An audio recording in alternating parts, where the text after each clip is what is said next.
ഒന്നും പ്രതീക്ഷിക്കാതെ എന്ന് ഞാൻ പറഞ്ഞിട്ടില്ല. അതായത് നിങ്ങൾ ഒരു കാര്യങ്ങൾ തീരുമാനിച്ചു വരുന്നത് കഥ എങ്ങനെയായിരിക്കും, നിങ്ങളൊരു കഥ ഉണ്ടാക്കി വരുന്നേ ഞാൻ പറഞ്ഞു. സിനിമയ്ക്കൊരു കഥയുണ്ട്, അത് നിങ്ങൾ സിനിമ കണ്ടറിയുന്നതാണ് എൻ്റെ ഭംഗി എന്നേ ഞാൻ പറഞ്ഞു. ഞാൻ നിങ്ങൾ അങ്ങനെയല്ല വിചാരിച്ചത് ഇങ്ങനെയല്ല വിചാരിച്ചതെന്ന് പറയരുതെന്ന് മാത്രമേ പറഞ്ഞുള്ളൂ. എന്നെ ആവശ്യമില്ലാതെ കുറ്റപ്പെടുത്തരുത് ഒരിക്കലില്ല. അതൊരു ശുദ്ധ ഒരു എന്താ പറയുക ശൂന്യമായ മനസ്സോട് സിനിമയ്ക്ക്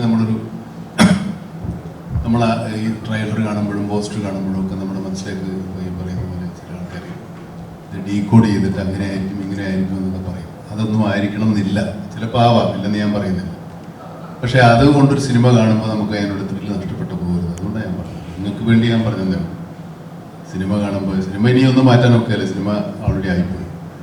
അപ്പോൾ അങ്ങനെ ആയിരിക്കാം ഇങ്ങനെ ആയിരുന്നെങ്കിൽ എന്നൊന്നും പറഞ്ഞിട്ട് കാര്യമില്ല. നിങ്ങൾക്ക് നമുക്ക് അങ്ങനെ ഒരു ആഗ്രഹം തോന്നുന്നു മാത്രമേ ഉള്ളൂ. അതുകൊണ്ട് സിനിമ കാണാൻ വരുമ്പോൾ ഒരു തീരുമാനങ്ങളൊന്നും എടുക്കാതെ വരും. അതിനിപ്പോൾ ഒരു മലയാളത്തിൽ വാക്ക് എങ്ങനെ ടിടിക്ക് വല്ല പിടികിട്ടും അല്ല. നമ്മൾ സിനിമ കാണാൻ വരുമ്പോഴേ ഒരു മുൻവിധിയോടുകൂടി വരും. മുൻവിധി എന്ന് പറയുമ്പോഴും അത് കുറച്ചുകൂടെ പരുഷമായി പോകുന്നില്ല.